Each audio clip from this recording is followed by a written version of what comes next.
믿는 사람 예수 이름 믿으면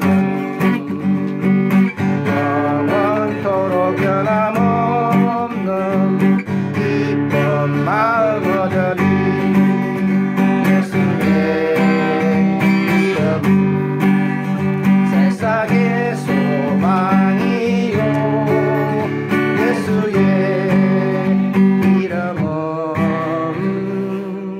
천국의 기쁨일세. 거룩하신 주의 이름, 거룩하신 주의 이름 너의 방패 삼아라. 환난 시험 당할 때에 주께 기도드려라. 예수의 이름은 세상의 소망이요. 예수의 이름은 천국의 기쁨일세. 존귀하신 주의 이름 우리 기쁨되도다.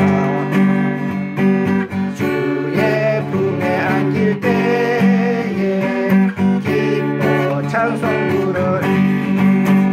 예수의 이름은 세상의 소망이요. 예수의 이름은 천국의 기쁨일세. 우리 갈 길 나간 후에 보좌 앞에 나가 왕의 왕께 경배하며 혈육관을 드리리. 예수의 이름은 세상의 소망이요. 예수의 이름은 천국의 기쁨일세. 드디어 12월 13일이 되었습니다. 12월 13일이 되어가지고 이제 유대인들이 이제 죽는 날입니다. 그날이. 근데 동시에 유대인들이 자기들의 죽음에 맞서 싸울 수 있는 날이기도 합니다. 그래서 12월 13일에 드디어 이제 일이 벌어졌고, 그날 서로 유대인들 죽이려고 나선 사람들도 있고, 또 유대인들을 맞서 싸웠는데, 유대인을 죽이기 위해서 얼마나 수산성에 나섰나 봤더니 500명 정도가 나섰습니다. 그런데 이제 유대인들은 이제 만반의 준비를 하고 있었고, 그래서 유대인을 죽이려던 사람들이 죽고 이제 유대인들이 이제 살게 되는 거죠. 근데 이제 하루를 더 에스더가 요청합니다. 왜냐하면은 13일 날 온종일 맞서 싸웠는데 아마 다 그 대적하는 무리들을 이제 처단하지 못하는 것 같습니다. 그래서 하루를 더 달라. 그래서 14일 하루를 더 허락을 받고 그날도 맞서 싸워서 이제 그 300명을 또 이제 죽였다. 이런 기사가 나오고 있는 거죠. 근데 이제 그 이 14일은 이제 수산성에서만 이루어진 거고, 이제 127도가 멀기 때문에 그 14일 하루 허락을 더 받았지만 그 허락이 받은 것이 다른 지역에는 모르는 겁니다. 그러니까 다른 지역에서는 13일 하루만 맞서 싸웠고, 수산성에서만 이제 14일 하루 더 이제 맞서 싸우게 되는 겁니다. 근데 이제 우리가 보통 이제 얘기할 때 이제 사랑을 하고 이제 우리가 은혜를 베풀고 자비를 베풀어야 되기 때문에 우리가 이런 상황에 있을 때는 그저 무조건 이제 우리가 이제 사랑을 베풀어줘야 되는 거 아니냐, 이런 생각을 또 할 수가 있긴 합니다. 그런데 이제 그 성경에서는 여러 곳에서 이제 그렇지 않은 경우가 굉장히 많습니다. 예를 들면 오늘 본문에서도 그런 것이 뭐냐면, 때로 우리가 죄와 맞서 싸워야 할 때가 있습니다. 악과 맞서 싸워야 할 때가 있는 겁니다. 그런데 그 악과 죄와 맞서 싸울 때는 어떻게 싸워야 되느냐? 끝까지 싸워야 됩니다. 끝까지. 그래서 이 문제를 일으킨 죄와 악의 근원들이 모두 제거될 때까지 멈추면 안 된다라고 하는 겁니다. 왜냐하면은 그런 불씨가 남아있으면 악한 영들이 그걸 또 이제 막 또 준비를 해가지고 재차 반격을 해올 수 있게 되는데 그때의 상황은 더 힘든 상황이 될 수 있습니다. 예를 들어 예수님께서 이제 주신 예화 중에서 악한 영이 그 사람에게서 떠났는데 이제 돌고 돌다가 물을 피해 다니다가 나중에 더 악한 귀신들을 데리고 들어와서 상황이 더 나빠질 수 있다고 하는 거죠.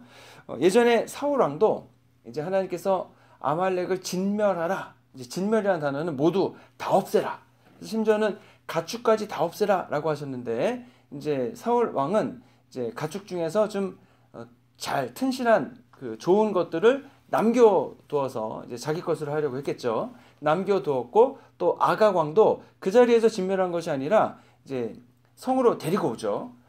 그런 걸 통해서 이제 사울이 하나님이 명하신 것을 끝까지 완전하게 이루지 않았습니다. 그래서 나중에 자신의 이익을 위했던 어떤 이유가 됐던 이제 그렇게 됐을 경우에는 그 뿌리가 남겨놓게 되고 남겨진 악은 또다시 세력을 확장하여서 반격을 가해올 수 있기 때문에 그 반드시 그 문제가 생겼던 근원을 제거하는 것이 필요하다라고 하는 겁니다.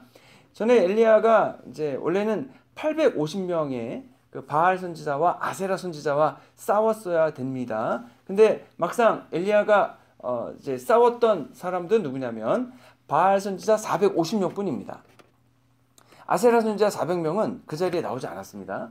그래서 그때 이제 450명을 싸워가지고 이기죠. 하늘에서 불이 이제 내려와서 이기는데 백성들이 450명의 그 바알 선지자를 제거하는데 이제 왕과 함께 돌아왔습니다. 그리고 이제 3년 6개월 동안 오지 않던 비가 내렸죠. 그런데 이세벨 여왕이 내가 너를 내일까지 죽이지 않으면은 이제 그렇게 위협을 하니까 엘리야가 무서워서 도망쳤습니다. 그래 도망을 친 여러 이유 중에 하나가 뭐냐면 아직도 이세벨을 보유하고 있는 400명의 아세라 선지자가 남아 있는 겁니다. 그렇기 때문에 이 악의 근원이나 악에 이제 맞서 싸울 때는 그 악의 모든 근원과 진원지를 모두 다 제거하는 것이 매우 필요하다라고 하는 겁니다. 그래서 우리가 이 방심하면 안 된다라고 하는 것이 맞는 게 사실 우리가 신앙생활 하다 보면은 우리도 이런 경우가 있습니다. 예를 들어 어떤 문제가 있어서 그 문제를 놓고 씨름하며 저희들이 이제 기도하면서 하나씩 해결해 나가는 거죠. 근데 문제가 해결이 다 되어가지고 이제 마음을 편안하게 놓고서 이제 대적하지도 않고 이제 문제는 다 해결됐으니까 맘 편히 살자라고 했을 때에 더 큰 문제들이 엄습해 올 때가 있다는 거죠. 알고 봤더니 그 문제가 해결된 줄 알았는데 아주 작은 부분이 남아 있었고 그 부분이 점점 커져서 더 큰 문제로 이제 다가올 때가 많다는 겁니다. 그래서 우리가 이제 주님께서는 항상 기뻐하라, 쉬지 말고 기도하라, 범사에 감사하라 이렇게 말씀을 하시지 않습니까? 근데 그것은 언제나 항상입니다. 항상. 그래서 이제 13일 혈전을 통해서 하만의 10아들이 죽었습니다. 거꾸로 말하면 하만의 10아들은 자기들이 유대인을 공격을 한다면 자기들이 유대인의 반격을 받아서 다 죽을 수 있음에도 불구하고 유대인들을 공격하러 나온 겁니다. 그렇게 나온 숫자가 500명이라고 하는 거죠. 첫째 날. 둘째 날 300명이니까 800여 명 정도가 이제 나왔고 사실은 더 많을 수도 있습니다. 이틀만 이제 대적한 거기 때문에. 그래서 자신의 아버지를 원수를 갚기 위해서 분연히 일어선 겁니다. 그러니까 뭐 이해가 되죠. 왜냐하면 하만의 아들들인 경우에는 하루아침에 아버지가 죽었지 않습니까? 그리고 재산은 몰수를 당했습니다. 그리고 전세가 불리하다 할지라도 또 자기 민족이 아말렉이잖아요. 아말렉 민족의 원수인 유대인들이지 않습니까? 그러니까 이제 더 이상 자기들이 설 수 있는 곳이 없으니까 아마도 이제 죽더라도 싸우기를 선택한 것 같습니다. 근데 결국에는 다 죽었고 유대인의 입장에서는 이들을 남겨두면 안 되는 겁니다. 남겨두면 어떻게 되겠습니까? 당연히 그 아들들이 다시 세를 모아서 이제 공격해 오겠죠. 근데 여러분 그 공격을 그냥 어느 날 그냥 칼 들고 쫓아와서 하는 게 아니죠. 여러분 그 공격을 하려고 그러면은 그 저변부터 확대를 한 다음에 그 다음에 왕궁에 사람들을 심고 그다음에 아무도 정체를 알지 못하게 숨겨서 고위직에 다 올라가지고 모든 걸 준비한 다음에 이제 터뜨리는 그런 거가 되겠죠. 그러니까 그들이 살아 있다면은 언제 어느 순간에 어떤 일이 일어날지 아무것도 모르는 겁니다. 예. 그렇기 때문에 이들을 모두 이제 제거하는 것이 사실은 목숨을 건 혈전과 다르지 않습니다. 이 잔당들 제거를 해야 되는 거죠. 그것이 나의 목숨을 지키고 우리 가족의 목숨을 지키고 우리 유대인들의 목숨을 지킬 뿐 아니라 그것이 하나님을 믿는 신앙을 지키는 것이 되는 겁니다. 지금 여기서 신앙과 믿음을 지켜야 이제 예루살렘에 새로 다시 재건된 성전이 온전히 유지될 수 있는 거고, 지금 여기서 하나님을 믿는 사람들이 살아남아야 나머지 제국에 흩어져 있는 유대인들이 살아남는 거고, 그래야 그 과정을 통해서 준비된 이스라엘 백성을 통해서 예수님이 다시 거기에 태어나셔서 거기서 이제 예수님이 이제 그 십자가 사역을 감당하시게 되는 거죠. 그래서 이것이 나의 예신과 안위만을 위한 것이 아니라 사실은 하나님이 이루어가는 여러 가지 계획 중에 한 부분에 걸쳐 있는 것이고, 이때 유대인의 승리는 반드시 필요한 겁니다. 앞으로 오실 메시아 준비를 위해서라도. 그래서 유대인들이 자신들의 적들을 공격하는 것은 사실은 이거는 뭐 상대방을 이제 빼앗고 정복하고 착취하기 위한 것이 아니라 이것은 정당 방위의 차원이고 자위의 차원이라고 하는 거죠. 그래서 자신을 공격해오고 자신의 신앙을 깨뜨리려고 하는 사람들을 맞서 싸우는 거기 때문에 이것은 올바른 이제 처사라고 얘기할 수 있습니다. 그래서 유대인들은 이제 싸움에서는 이겼지만 그들의 재산을 뺏지는 않는 겁니다. 재산은 중요한 게 아니죠. 정말 중요한 것은 나의 믿음과 신앙을 지키는 것이 중요했다고 하는 겁니다. 그래서 에스더는 이제 죽은 하만의 10아들을 이제 나무에 달게 해달라. 그래가지고 하만이 모르드게를 죽이려고 이제 50규빗 되는 나무에 장대를 세웠다가 거기서 죽지 않았습니까? 근데 나머지 아들들도 장대에 달려서 이제 죽게 되는 겁니다. 그러면을 통해서 사람들에게 알려주는 거죠. 유대인들을 죽이려고 하는 것은 안 된다. 예. 더 이상 그건 허락할 수 없다. 그렇게 됨을 통해서 페르시아 모든 사람이 그걸 알게 되고 유대인들이 이제 점점 번창함을 통해서 이제 이스라엘 그 땅에 있는 그 팔레스틴 땅에 있는 그 유대인들이 평안하게 살 수 있는 그런 이제 배경이 이제 든든한 이제 배경이 되어 주는 거죠. 사실 저희도 그 예전에 일제 36년 동안에 우리가 신사참배해라 그랬을 때 뭐 교회에다가 전쟁헌금하라 그래서 교회 종도를 다 떼가지고요 그 일제에 바치기도 하고 또 많은 핍박과 고초를 겪었습니다. 그리고 이제 신앙의 선조들이 신사참배 거부하다가 뭐 감옥에도 가고 매도 맞고 순교도 하고. 근데 이제 그 뭐 많은 분들이 사실은 신사참배 할 때 이제 신사참배를 했죠. 예. 교단들도 하고 했는데 8월 15일에 여러분 우리가 해방이 되지 않았습니까? 정말 기대하지 못했던 날에 어느 순간에 갑자기 8월 15일에 해방이 됐습니다. 일본이 그냥 항복을 해버렸습니다. 그래서 사람들이 처음에는요 어안이 벙벙해서 그걸 믿지를 못했습니다. 예. 거기에 30몇 년 동안 이제 압제를 받아왔으니까 일본이 망한다고 생각을 못한 거죠.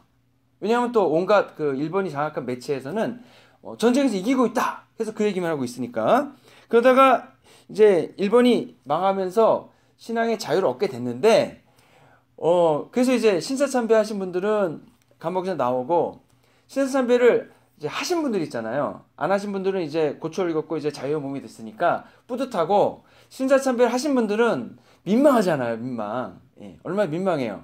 신사참배한 분들은 고초당하다가 이제 풀려나와서 나왔는데 신사참배 하신 대부분의 분들은 편안하게 살다가 이제 나라가 바뀌어가지고 또 이제 그렇게 됐으니까 얼마나 민망합니까? 그런데 나중에 밝혀진 게 뭐냐면, 여러분 일제가 우리가 8월 15일에 해방을 맞았는데 실은 8월 8일에 그러니까 3일 후인 거죠. 그때에 조선에 있는 모든 목사님들과 모든 사역자들을 모두 체포해서 다 죽이려고 계획을 했다고 하는 겁니다.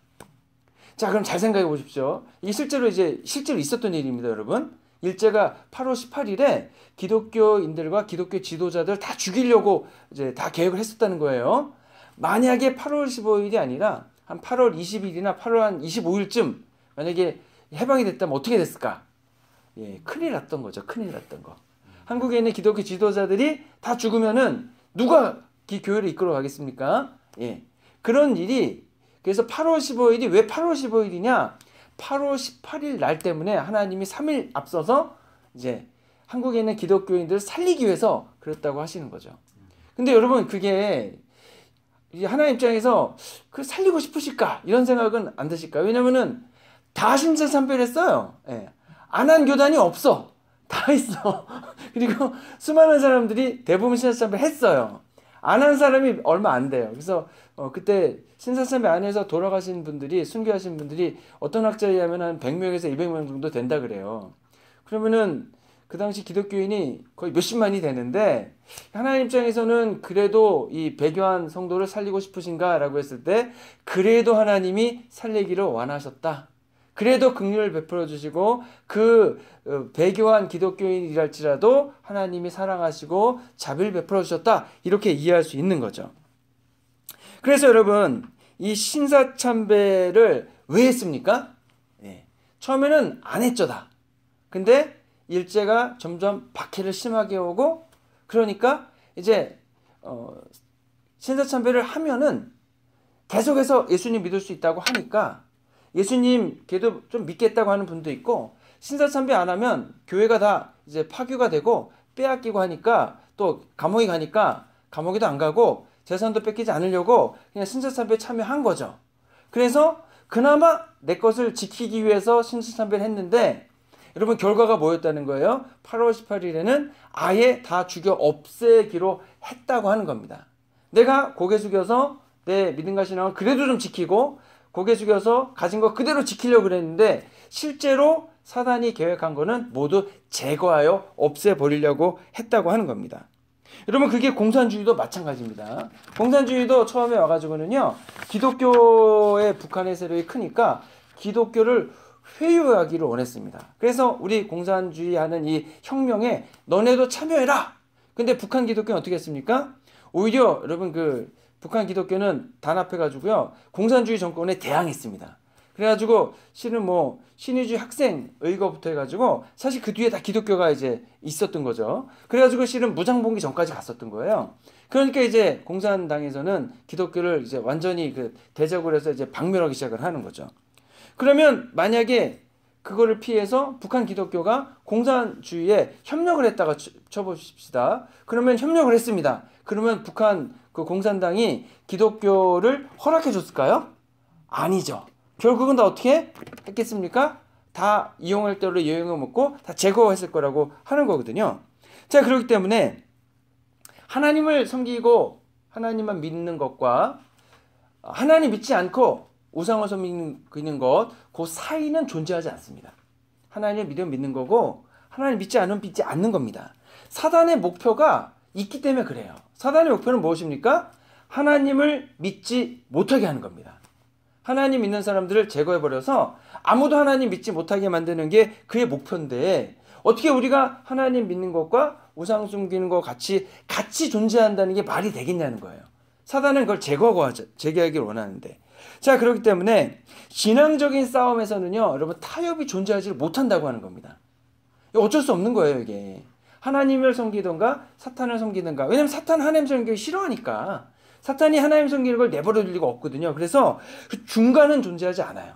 타협이 존재하지 않는다고 하는 겁니다. 그래서 여러분 하나님을 끝까지 믿고 하나님 나라에 가는 것, 그리고 하나님 믿지 못하게 해서 아니면 하나님과 사탄을 같이 숭배하게 함을 통해서 결론은 뭡니까? 하나님을 믿고 내 하나님도 믿고 사탄을 같이 믿어요. 그러면 그 사람이 천국 가겠습니까? 못 가겠습니까? 어차피 못 가잖아요. 그래서 하나님의 나라에 가느냐 가지 못하느냐 그 둘로 나뉘는 거지 그 중간은 존재하지 않는다고 하는 겁니다. 그래서 이제 아주 달콤한 유혹으로 이제 괜찮아 이것도 해도 되고 저것도 해도 되고 그다음에 하고 싶은 거 다 해. 근데 이것만 해. 뭐 이런 게 통하지 않는다고 하는 겁니다.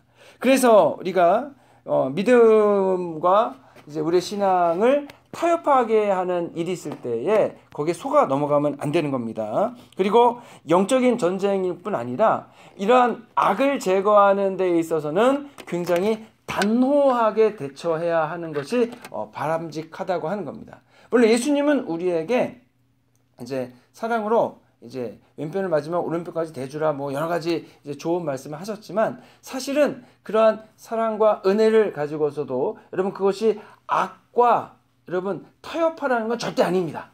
왜냐하면은 예수 그리스도께서 십자가에서 이루신 그 사건 자체가 악과 타협하지 않겠다고 하시는 거거든요. 자, 그래서 여러분 우리가 이런 상황이 됐을 때 타협의 이제 위기 속에 있을 때 여러분 반드시 기억하실 것은 악과 싸워 이겨야 되는 거지 악과 이제 타협하기 위해서 물러서거나 멈추어서는 안 된다라고 하는 겁니다.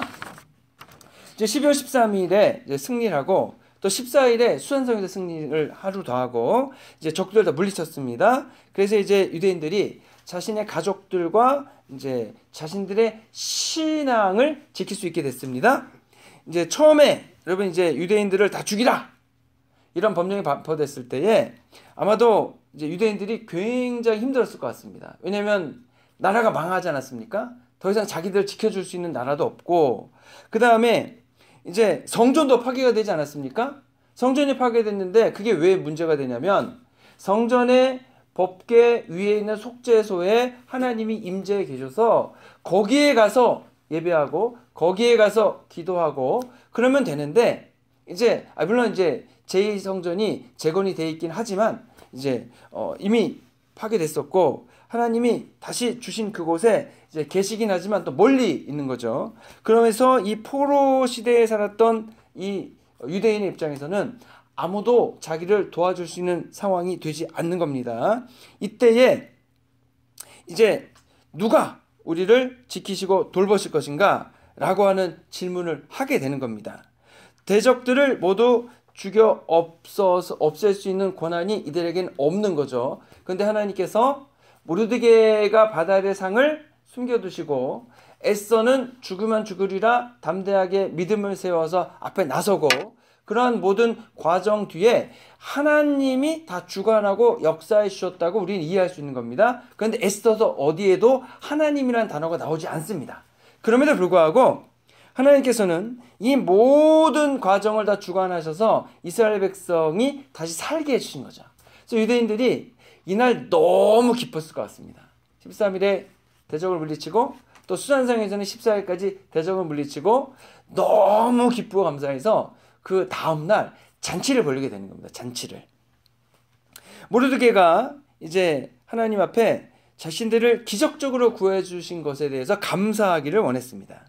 그리고 이것을 잊지 않고 후세에 전해주기 위해서 해마다 이달월 14일과 15일을 하나의 절기로 만드는 겁니다. 그래서 대적에게서 벗어나서 평안함을 얻어 슬픔이 변하여 기쁨이 되었고 애통이 변하여 길한 날이 되었습니다. 라고 하면서 잔치를 열어서 하나님의 역사 주심에 감사하고 또 목숨이 살아나고 신앙을 지킨 것에 대해서 기뻐하고 그리고 서로 선물을 나눔을 통해서 이 날을 기념하기로 했습니다. 그럼을 통해서 앞으로도 이것이 굉장히 중요한 게 뭐냐면 아직 나라가 없습니다. 이스라엘에는 그 나라가 언제 생길지 모릅니다. 그런데 유대인들은 전 세계에 흩어져 있습니다.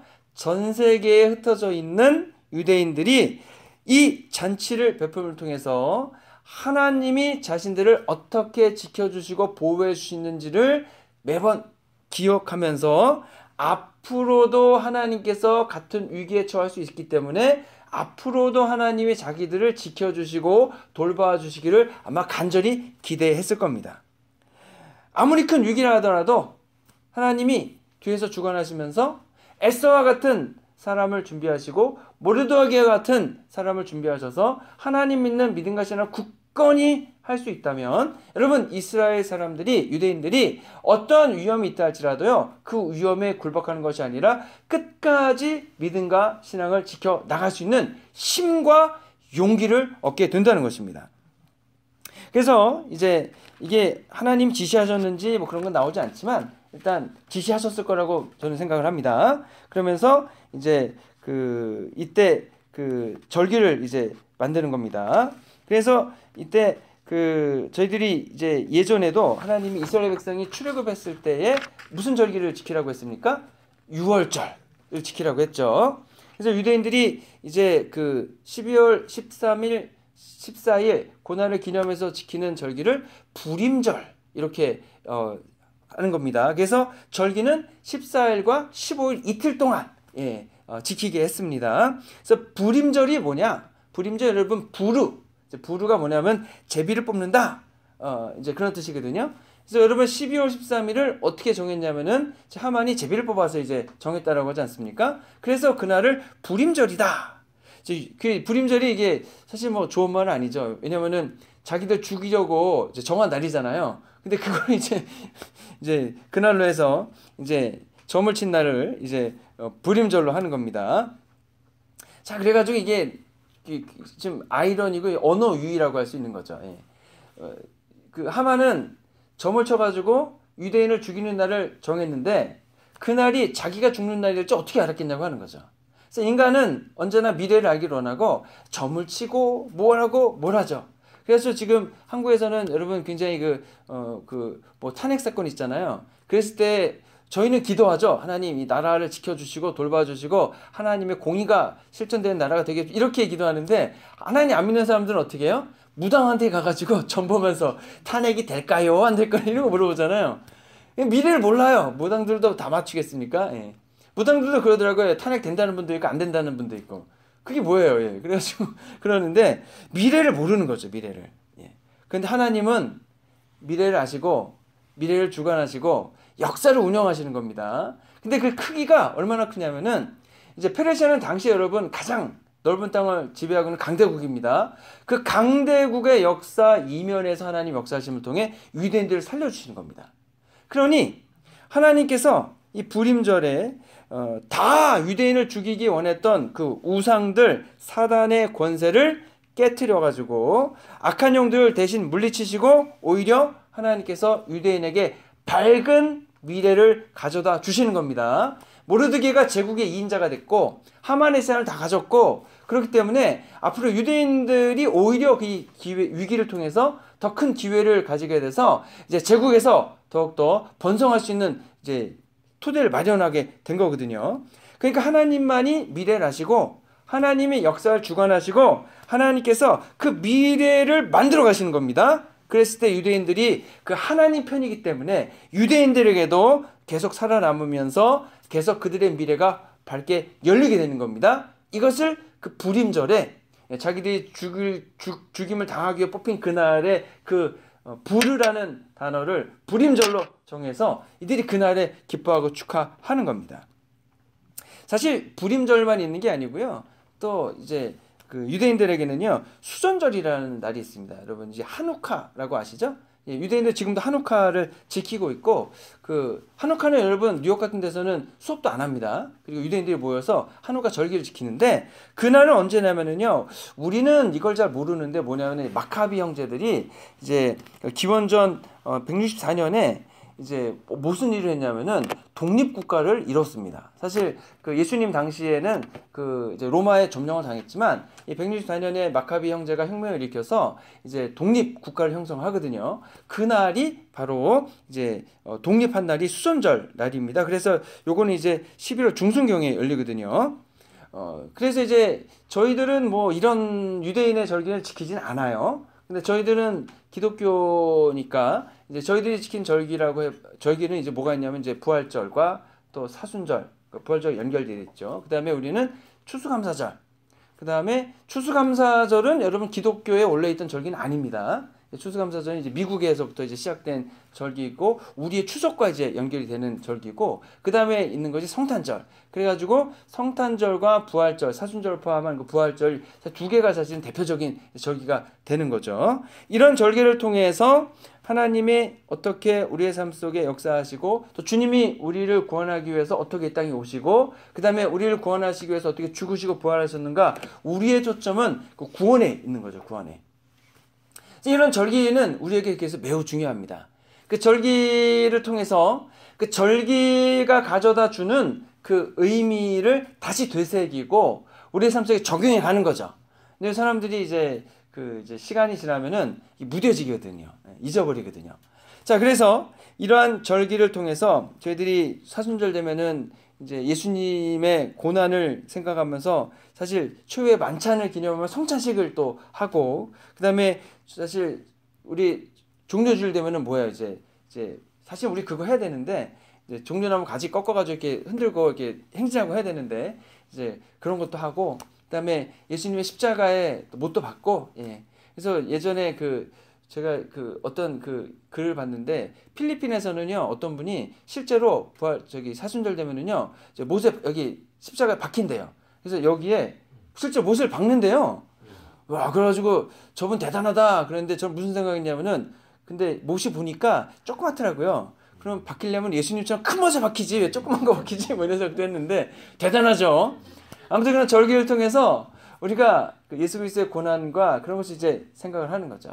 그래서 이런 절기를 가지는 것은 우리에게 매우 유익하다라고 할 수 있습니다. 근데 유익하려면 그 절기가 주는 의미가 무엇인지를 알고서 그것을 우리의 마음에 새기고 다시 적용해 나갈 때 굉장히 큰 의미가 있게 되는 겁니다. 자, 그런 걸 통해서 하나님께서는 이제 이 에스더와 모르드게를 통해서 유대인들을 살리셨습니다. 근데 오늘 본문 보니까 이제 하나님께서 모르드게에게 어떻게 해주셨냐 보니까 하나님이 높여주셨습니다. 페르시아의 2인자가 됐습니다. 그리고 하만의 재산도 다 가졌습니다. 그리고 왕의 다음이 되어서 이제 대부분의 이제 권력을 다 장악을 했습니다. 근데 거기에 보니까 백성들의 존경도 받았다라고 적고 있습니다. 그러니까 여러분, 한 사람이 이 세상에 살면서 가지면 좋을 것이 뭐 있을까요? 그걸 생각해 보면은요, 모르드게는 다 가졌습니다. 권한도 가졌고, 그 다음에 지식도 가졌고, 그 다음에 부도 가졌고, 그 다음에 백성들의 존경까지 다 받았다는 거죠. 모르드게가 이것을 어떻게 가질 수 있었는가? 예, 목숨을 내놓고 하나님이 원하시는 믿음의 일을 이루어가고 신앙을 타협하지 않고 오직 주님만 섬기고 하나님의 백성을, 자기도 물론 백성이긴 하지만 백성을 구하고 살리는 데에 전심을 다했을 때에 그가 가지고 있는 것을 모두 내어버리고 목숨까지도 다 내어놨을 때에 오히려 하나님께서는 그를 살리셨을 뿐 아니라 그를 통해 유대인들을 구하셨을 뿐 아니라 그에게 사람이 이 세상에서 가질 수 있는 가장 중요하고 가장 고귀한 것들, 필요한 것들을 다 주시더라라고 하는 겁니다. 죽으면 죽으리라. 여러분, 그것을 결정하는 것은 쉽지 않습니다. 주님이 원하시는 것을 위해서 내가 가지고 있는 것을 포기하는 것은 여러분 쉽지 않습니다. 다 잃는 것 같고 손해보는 것 같고 굳이 그럴 필요가 있는가? 남들은 안 그러는데 나만 그럴 필요가 있는가? 이렇게 생각할 수도 있습니다. 하지만 그런 사람들이 많지 않기 때문에 하나님 보실 때는 누가 귀하겠습니까? 당연히 대부분 안 그러니까 그렇게 하나님을 위해서 믿음과 신앙을 선택하는 사람들이 너무 귀한 거죠. 그 사람들을 하나님께서 이제 귀하게 여기시지 않을 수가 없고, 또 하나님이 가지고 계신 자원을 누구에게 줄까? 누구에게 흘려보내야 하나님이 이룰까? 라고 생각하실 때 누구에게 보이겠냐라고 하는 겁니다. 때로는 타협하고 때로는 손해된다고 하나님 떠나가고, 그런 분들에게 그런 교회 아니면 그런 교단에 주실 것인가? 아니면 때로는 손해를 보더라도 때로는 고난을 당하더라도 하나님 뜻대로 하나님 말씀대로 살기로 결정하는 교회와 교단과 사람들에게 주실 것인가? 아주 이건 상식적인 얘기가 되는 거죠. 그래서 모르드게가 한 것처럼 우리도 여러분 그런 때가 왔을 때에 내가 가져야 될 편안함, 내가 누려야 될 여러 가지들, 내가 때로는 손해를 당하고 그리고 때로는 저희들이 목숨을 걸고 금식하며 기도하고 그리고 하나님이 원하시는 일을 위해서 죽으면 죽으리라 각오하고 나아가는 그러한 일들을 한다면 정말로 하나님이 이 세상에서도 저희들을 높여주실 뿐 아니라 하나님 나라에서 너무나 귀중하고 좋은 큰 상급을 주시게 될 것이라고 믿는 겁니다.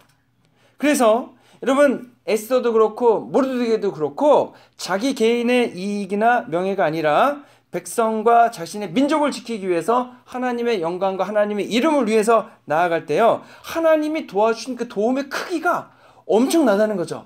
페르시아라는 나라 전체를 하나님이 움직이고 주관하셨다라고 하는 겁니다. 자, 그러면 물론 우리가 이렇게 열심히 했다 할지라도 이 세상에서 상을 받지 못할 수 있습니다. 그렇죠? 예. 하나님이 오히려 더 상을 숨겨둘 수 있죠.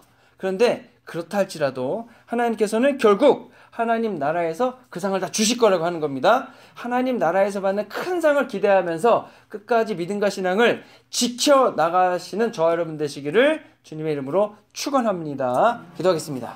좋으신 아버지 하나님, 감사합니다. 하나님, 에스더를 통해서 이스라엘 백성 유대인들을 구원하여 주신 은혜에 감사합니다. 저희들도 때로 힘들고 어려운 일이다 할지라도 하나님 믿음과 신앙을 저희들이 타협하지 않고 오직 주님 주시는 은혜와 돌보신 가운데에서 끝까지 믿음을 굳게 세워나갈 수 있도록 도우시고 역사해 주시옵소서. 그리고 하나님, 저희들이 믿음과 신앙을 지킬 수 있는 강하고 담대한 믿음 주시옵소서. 예수 그리스도의 이름으로 기도했습니다. 아멘.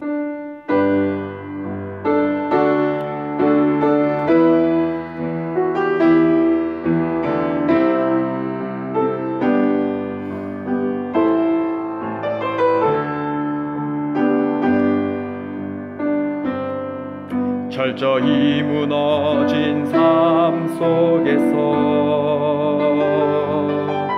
하나님 나에게 역사하시고 믿음의 시선을 허락하사 주를 주목하게 하시네. 때로는 견디기 힘들 때도 하나님 언제나 함께 하시며 은혜와 진리의 성령 주사 주만 바라보게 하시네. 내가 영원한 주를 봅니다. 귀로만 들었으나 이젠 봅니다. 내가 봅니다. 존귀한 주를 봅니다. 연약한 내 영혼이 이젠 주를 봅니다. 철저히 무너진 삶 속에서 하나님 나에게 역사하시고 믿음의 시선을 허락하사 주를 주목하게 하시네. 때로는 견디기 힘들 때도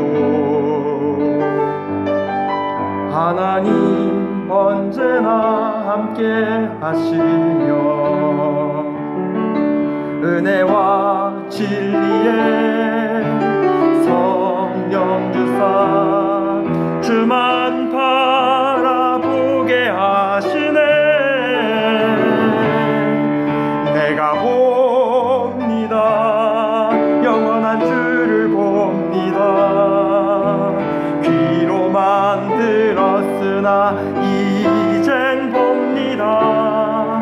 내가 봅니다. 존귀한 주를 봅니다. 연약한 내 영혼이 이젠 주를 봅니다.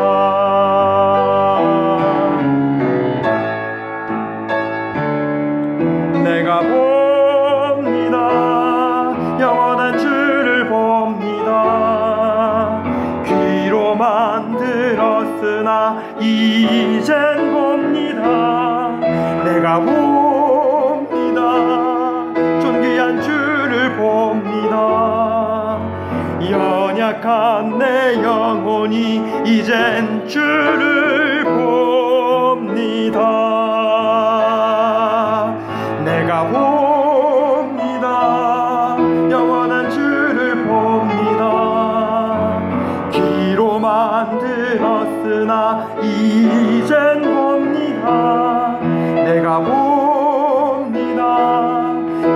존귀한 주를 봅니다. 연약한 내 영혼이 이젠 주를 봅니다.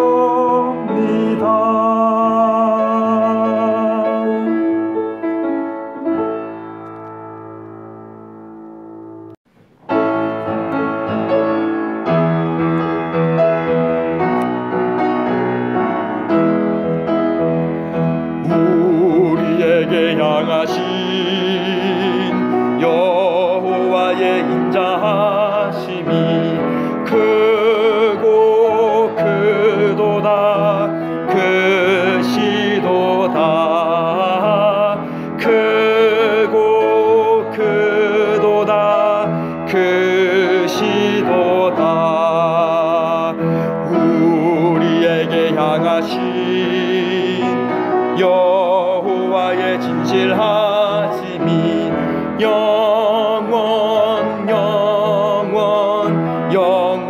영원하시도다.